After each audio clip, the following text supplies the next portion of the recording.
I want to welcome you guys to my extensive T-Mobile review. So this is going to be a longer video. So make sure you guys grab your drinks, snacks, dinner, and just relax and tag along. I have a drink as well. So this is going to be a very relaxed video. And I just want to speak, to you guys about this extensive review. No script. This is just raw, unedited me. So for those of you who don't know, I have never used T-Mobile as my primary carrier, meaning where it's just literally T-Mobile, no other line. In the past, it's always been I've had AT&T as the primary where I've had all my lines, or Verizon where I've had all my lines, and Sprint where I've had all my lines. Now, you might question, why did I have Sprint as a primary and not T-Mobile? Back then, when I was testing T-Mobile, and I've always had the T-Mobile account open, I've never closed it. It just wasn't up to par. Back then, T-Mobile didn't have VoLTE, voice over LTE. Sprint didn't have voice over LTE, so their calling was excellent.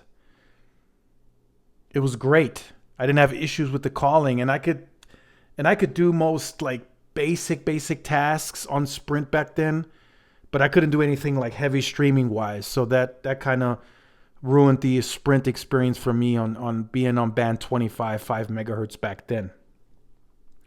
But T-Mobile, I've always had issues, even later on when their LTE network matured, meaning they've had most sites upgraded from HSPA. They started incorporating the band 12 that they got later on in the LTE.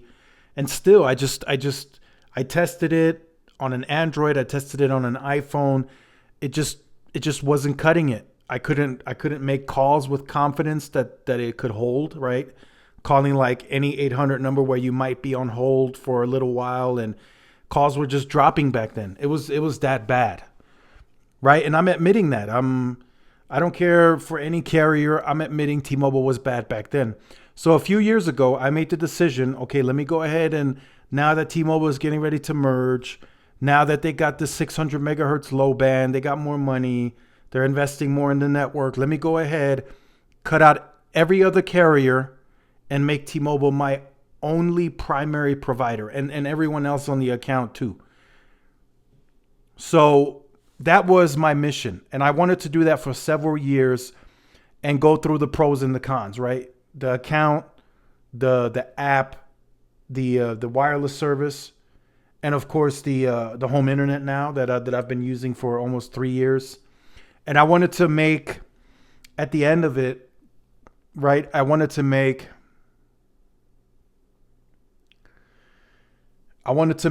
a extensive review, just telling you guys the pros and the cons, and kind of take you through the journey that I've had with T-Mobile during that time period. So the cons, just to get them out the way, of course, the issue now wasn't so much the network anymore after I've done the extensive testing period. It was more like now account security, data breaches that I was mostly worried about during this tenure with T-Mobile. I'm still with T-Mobile, but probably going to make some changes here in a few weeks. So that was my biggest concern during that period, was the security. And I know every carrier has it. Every other company has issues with that, but it just seemed T-Mobile was just too much. It was too frequent. And and when it did happen, it wasn't just a few 100,000 or a few million. It was always like, no, 30 million, 50 million. I'm like, okay, this is getting a bit out of hand. And that was the con. And then, even before the merger, like 2018 timeframe, 2019, one of the cons was coverage, right? That was a concern as well. right? I still didn't have coverage at my main job location, which now we have a very fast internet provider that gives us, 7 millisecond ping, 300 down. So that doesn't matter too much anymore at the main location because it's all Wi-Fi calling and it can handle the traffic. So that's not too much of an issue. But at one point before that faster Wi-Fi came along, that was an issue. T-Mobile just didn't have any service there, and Verizon and AT&T were running laps around them. So that was one of the cons too. It was, data breach and coverage. So now, almost just a few weeks away from the 3-year anniversary of the merger, and me having the service now since early 2020, like my primary, I have no other service. It's actually, I'll be very honest, it's been a very smooth ride. Once that 2.5 spectrum, the Sprint spectrum, was incorporated into the network, they added a few keep sites. They started getting devices in that can that are newer and that have more aggregation combos on non-standalone. It's been a great experience, at least for me. Right? I can't speak for anyone else. I'm speaking anecdotally for me and my extensive review period. It's been great. I've traveled a few times. I've been to San Diego, been to Phoenix, been to Abilene, Texas, been to Dallas, Texas, been to San Antonio, Texas, been to Cloudcroft, New Mexico. And in between those trips, there's a lot of rural areas, right? For those of you who follow the channel, if you remember the San Antonio video, where I did a recap of the coverage, I was roaming on AT&T for a good amount of the trip. But even that, technically that's coverage. It may not be native coverage. It's roaming.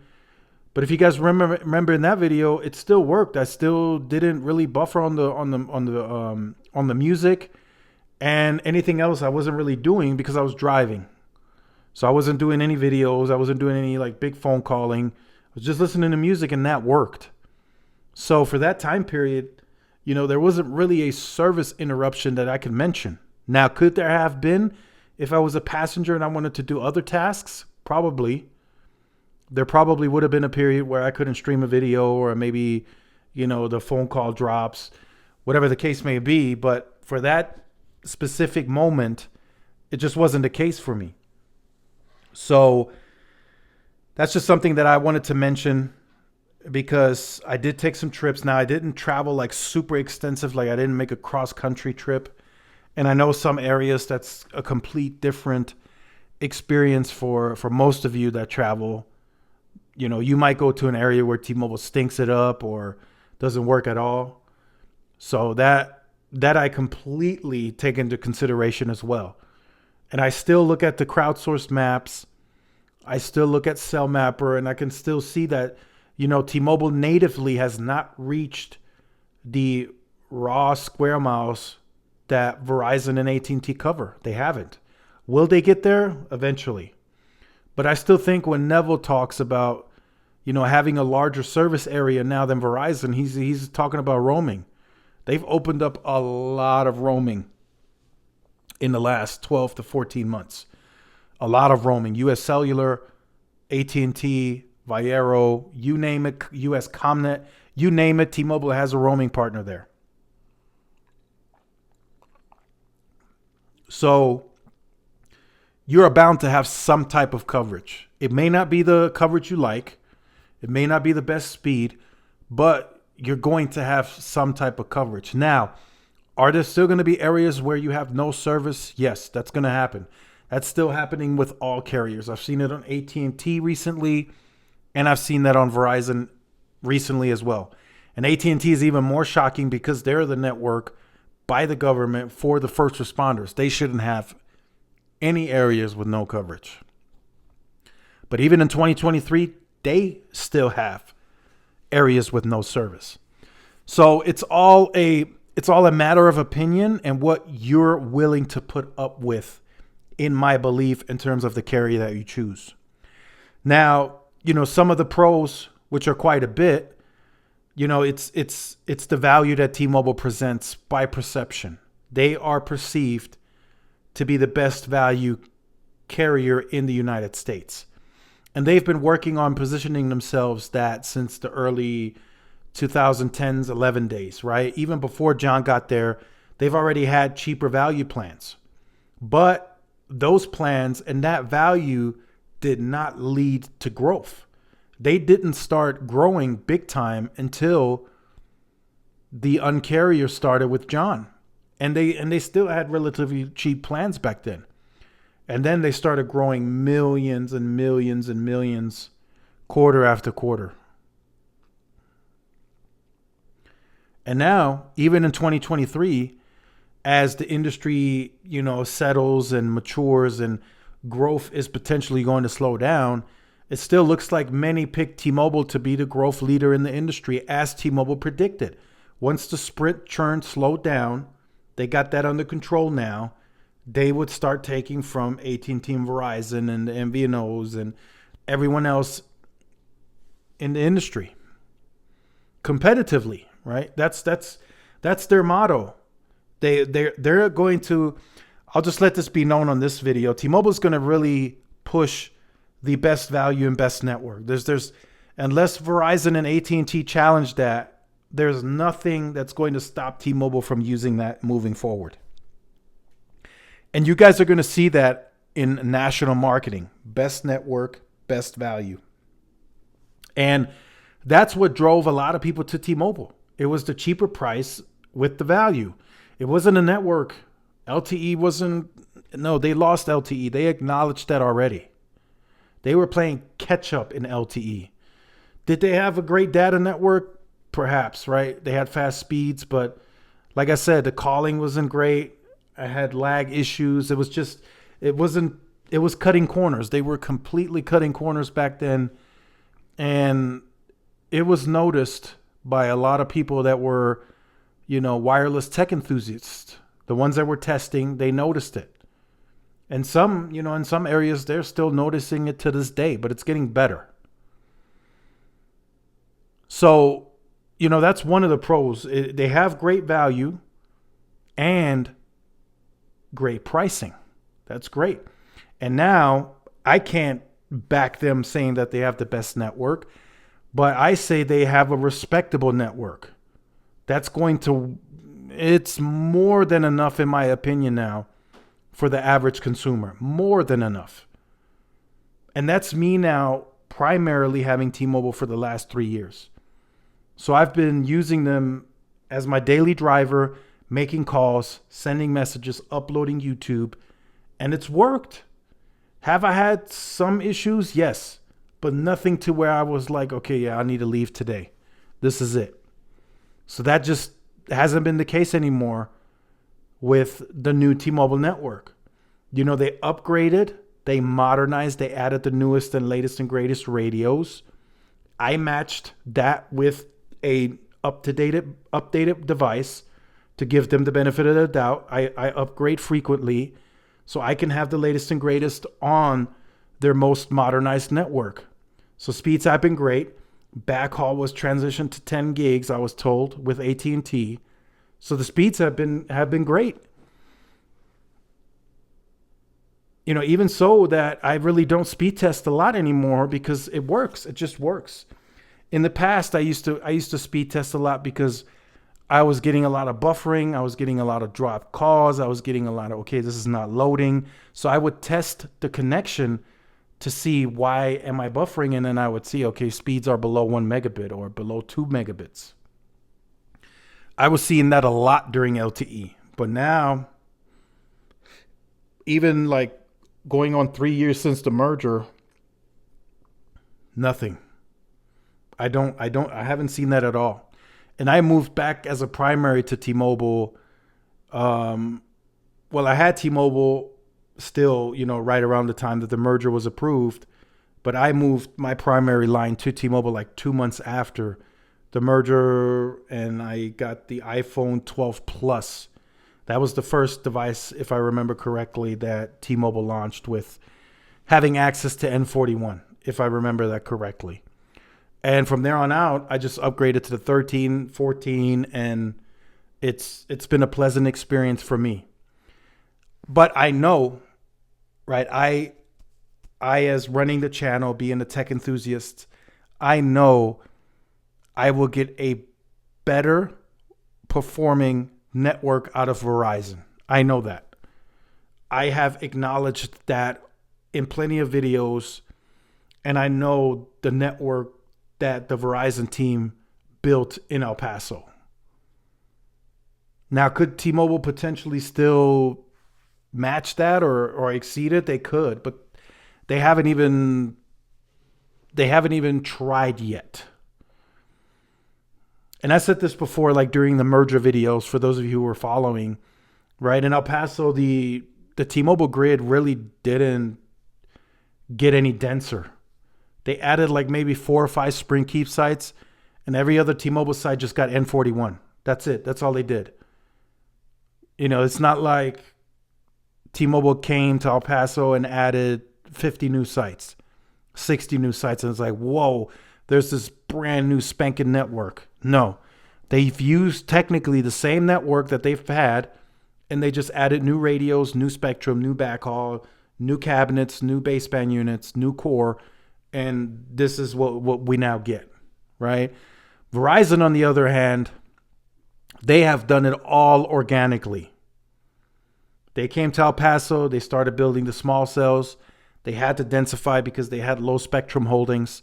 They have a denser grid to T-Mobile on the macro level, not just small cells, but on the macros as well. They had no choice, right? Other areas that might not be the case, they may have done it a bit different. There might be some more site spacing in other areas. But in El Paso, they only had AWS 15 megahertz and band 13. That's it. That's what they started LTE with. They had no PCS. They didn't have 20 by 20 AWS. Band 5, they owned 50 megahertz of the CLR, but they didn't use it. And they didn't gain AWS 3 until later. So when they first launched in El Paso, they were band 13, 10 by 10. And then during XLTE, they added AWS 1. And that's been it.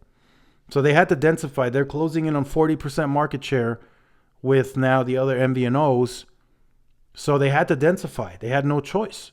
So they have a grid based off of AWS, not PCS. T-Mobile's is off of PCS. Verizon's is grid here is based off of AWS spacing. So their C-band is going to perform incredibly well. So they have in some areas, 3-to-1 tower site ratio against T-Mobile. In some it's 3-to-2. In some areas, T-Mobile is more dense because there's likely like a hot pocket of more usage. But regardless, I know, now with the small cells that they're still building, with more macros likely coming, millimeter wave, and now the C-band on top of that with the CBRS, I know and I acknowledge that Verizon is going to have the better performing network. T-Mobile can fight back. They can build C-band, they can build DoD, they can build more sites, they can start upgrading the existing small cells, the legacy small cells. That could come. But for now, even though they're tied right now in root metrics, I still think eventually T-Mobile is going to drop off because there's a lot of usage, fixed wireless access. And I just think Verizon is going to continue to keep thriving because of the amount of money that's being invested in this market. So that's just something that I wanted to put into this review because I have to acknowledge it and I have to be objective, right? I've been using T-Mobile as my primary. It's been great. But I do acknowledge that Verizon will have the better performing network overall when it comes down to it. So that's some of the pros that I was talking about. And I think another pro that I want to add in, as in terms of T-Mobile, is the what if, right? T-Mobile is always on their toes. They're always being innovative. We just found out that Mike Sievert is going to remain CEO for another 5 years. So they're always looking to enhance the experience. They're always looking to be innovative, cutting edge. So there's always the opportunity of another perk coming, or T-Mobile doing this or adding this or doing that, or that's always a big deal for T-Mobile, because that's just what keeps them relevant. That's what keeps them motivated, keeps the base, keeps the churn low. So that's always in the back of my mind. Like, okay, if I leave T-Mobile now and try this next carrier as my primary, what if they add this, or what if they add this, or what if they do this, or what if they add 5 more sites? That's always the thinking that I have behind that. But I think that's overall good for the industry, and it's good for competition, because that keeps Verizon and AT&T always on the swivel. Like, okay, what's T-Mobile doing now? Oh, here comes another Un-carrier move, or oh, here's breaking news. That keeps them on their toes, and that's good, because right now Verizon is losing.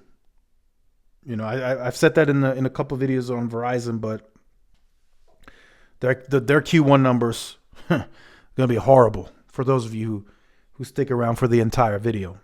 AT&T is still gonna be right there in the middle, but eventually they're gonna drop off too, because like T-Mobile said, once that Sprint churn is under control, where's AT&T gonna pull from? Are they gonna pull from Verizon? Yeah, but T-Mobile's doing that as well, so they kind of got to split that growth. So now they got to go after MVNOs. Right? And, do you want to organically take from the MVNOs, or do you want to just buy them? Right? So that'll be discussions in the M&A space that could come up in the future. But for now, AT&T really hasn't pursued that option. If you look at their umbrella of brands, AT&T doesn't have a lot. They just got Cricket, and that's an AT&T Mexico, and that's really it. If you look at Verizon now, that list is very long, right? Family Mobile, TracFone, all those brands are under Verizon. And then if you look at T-Mobile, they got, Metro by T-Mobile, T-Mobile Connect, Mint Mobile, Ultra Mobile, Plum, and the list goes on. So that's the next step. You have to organically try to compete against where the customers are. And I think that's where T-Mobile's cost structure and balance sheet is best positioned to compete with that. Verizon, not so much, right? I just mentioned Verizon has a great network that I acknowledge is still a better performing network overall. Well, that comes at a premium cost to them. So they have to get that from the consumer. So although not fully built out yet, that Verizon network at some point is going to be very, very premium performing.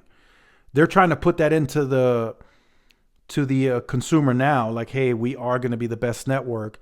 It's still being built, but once they have millimeter wave at more scale, C-band on every site, it's going to be a scary network to be on.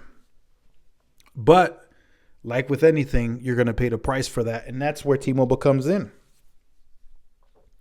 And that's why I wanted to acknowledge that in this extensive review, because if you are looking for a cheaper cost that comes with value, that comes with a solid network performance, if you don't need the best top of the top, right? As long as it gets you from A to B, you'd happily be in a Ford versus a Ferrari. So the same here. And I think T-Mobile gets that job done. And a few more years of 9 to 10 billion investment will help that cost. The network is just going to keep getting better. Will it accelerate and be at a pace and scale and the quality of Verizon? I don't think that'll ever happen. I just don't see that. And if it did, if Verizon really, really feels threatened or felt threatened, they would just invest more. They would spend even more than they are. But, they feel comfortable with what they're investing now. And eventually, shareholders are going to want to return on investment. So they're going to hold back on that. But, if T-Mobile starts investing more, they start gaining more share in these markets, which is going to lead them to have to invest more. That's when I think Verizon and AT&T really need to start being concerned.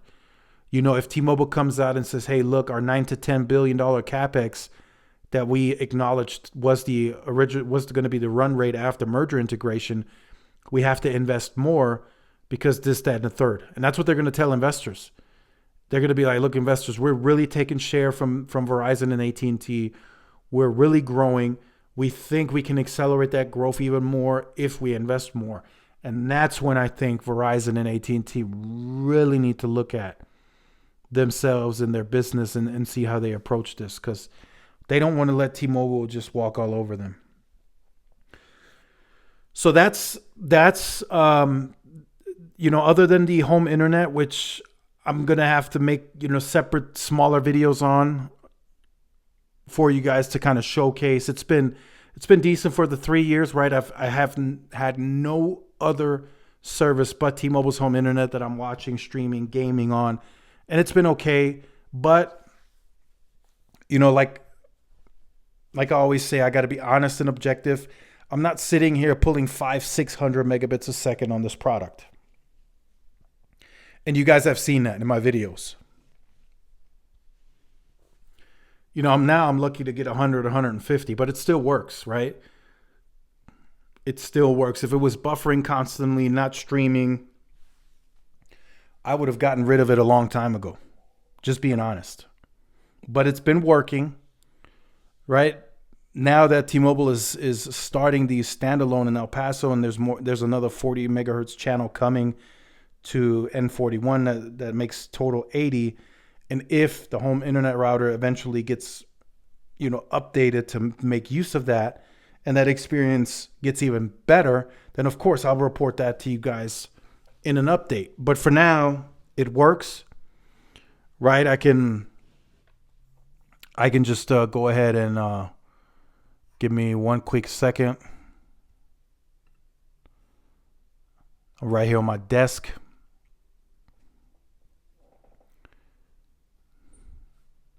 Let me just do this really briefly. T-Mobile has the new Samsung Galaxy S23 Plus. So I'm just pulling up just really briefly a video of mine's. Hey, what's going on, everybody? And you saw this is Tyrone. And you saw it loaded up pretty quickly. So you guys know if that was a connection that wasn't working, was slow, it would have taken way longer. You would have heard it not working. But it works. It just works for me. So I know for the average consumer that's tired of cable, that's tired of dealing with, inflated bills, second-year price increase, this product may be for you. Now, it's not for everyone, and T-Mobile didn't intend it to be for everyone. So keep that in mind, right? You might look in your neighborhood, put your address in, and you're not qualified. But as more spectrum comes on air by the end of the year, they want to be at 200 megahertz, more spectrum, more tower sites. There are still some Sprint Keep sites that are being converted even in 2023. You might get lucky. You might really get lucky, and you might be able to qualify. So make sure you keep checking. Make sure you send in the request to the email so they can email you if and when slots are available. So I'll update you guys on that later on the home internet product. It's been great, but I didn't want to really include that into the review because it's not available for everyone. So I didn't want to get anyone hyped up about it again and then they go check and they can't get it. But if you still want to look into it, check the address and maybe you do qualify. So leave all your comments and questions in the comment section down below. Just wanted to make this one last extensive review of, T-Mobile being my primary for the last 3 years, and me traveling and doing work stuff and just being on the entire T-Mobile network, right? When I get home, I do my YouTube stuff. I'm still on the T-Mobile network. I'm uploading on the T-Mobile network.